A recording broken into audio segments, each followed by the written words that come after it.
that I am proud of. I'm a mother, I'm a wife, I'm a world champion. I'm an author, a TV host.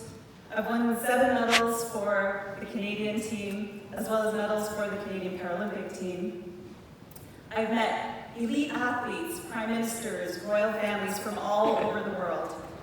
But most importantly, I am a proud graduate of UofT Scarborough.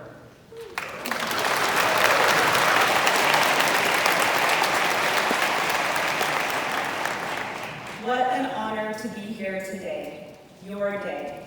It is truly a privilege to be here with you. I once sat where you're sitting, graduating with a Bachelor of Science, and I remember an overwhelming feeling of humility. I was humbled to be in the company of my educators, my parents, my mentors, and to understand that that degree wouldn't have been possible without their support, wisdom, and guidance. I salute all of those leaders here today. But I also want to acknowledge that a degree is not possible without grit and self-discipline. And it's that internal fortitude which you have displayed that I want to talk about today. It's what gives your degree its meaning. It's what will help determine your self-worth, and I believe it's what will lead to your success in the future. It's what helped me to become a world champion. It's why my children look up to me, and it's what helped me deal with going blind. There's a lot you can learn from people taking on the challenge of disability. I found out in my second year of university that I was going blind. I'd always struggled with crowds, darkness, and sports, but in my second year, I was told in a rather matter-of-fact way that I had an incurable eye disease and that I was going to lose my sight. At that point, I still had vision, so I continued on. I finished my undergraduate degree, I finished my master's degree, and I began my career as a teacher. My husband and I began our lives together.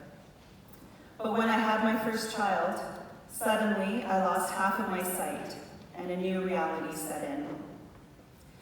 I was told that pregnancy accelerated my eye disease, and if I were to have another child, I could go blind.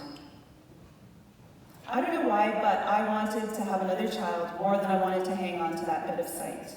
I wasn't going to let sight loss stand in the way of us building our family. So we had a little girl, and I went blind. I've told this story many times, but today I have a different message for you. You and I have grit. We have fortitude. What gave me the strength to face a possible lifetime of darkness is the same thing that you have inside of you, or you wouldn't be here today. I have to admit that at first I gave up. I felt like I was not successful as a mom.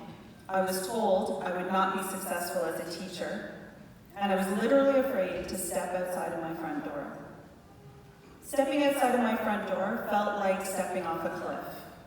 I would take a deep breath and brace myself for the unknown. More often than not, I chose to back away from that challenge. But fortunately, as my children got older, I resolved that I was not going to let them grow up seeing me as someone who couldn't do things. At the same time, my husband was encouraging me to find something to be passionate about. Like you, I had a support network, and they inspired me to make some changes. I got a guide dog, and that gave me the courage to step out of the house by myself. And I found a sport that I loved so much you couldn't keep me away. The people who supported you through this degree are your biggest fans. They will be the strength you need when you need it most. One of the secrets to success is to step outside of your comfort zone.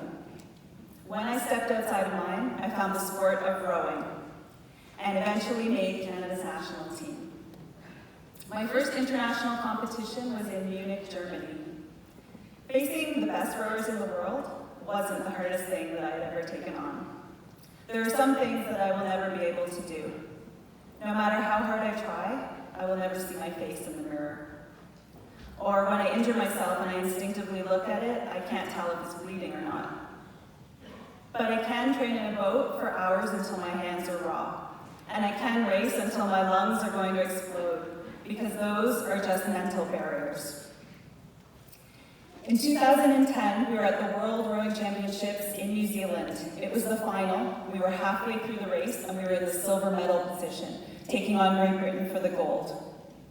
With panic, I realized that I had given too much in the beginning of the race, and we still had a long way to go.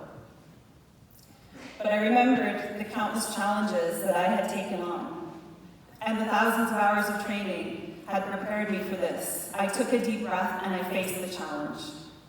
It was working. We were moving on Great Britain. By the last quarter of the race, we were neck and neck. During the final sprint, it happened again. The panic set in, the overwhelming desire to stay in the comfort zone. I only pulled harder. We surged over that finish line half a second ahead of Great Britain, not only winning the World Championships, but breaking the world record. I never would have dreamed that I would be standing on the podium, listening to O Canada and accepting a gold medal. I never would have dreamed that my son would walk into his grade 2 classroom and get a standing ovation because his mom was a world champion. Challenges are opportunities. The more challenges you take on, the stronger you become. The stronger you become, the more challenges you can take on. People taking on the challenge of disability know this. We are used to pushing limits. We are used to being outside of our comfort zone.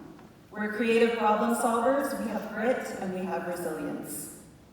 There's a lot you can learn from people taking on the challenge of disability. As you move into the next phase of your careers, remember to embrace those challenges. Lean on your support networks and step outside your comfort zone. Remember, the only limits we have truly are those we put on ourselves. Congratulations, and I wish you the very best for your future.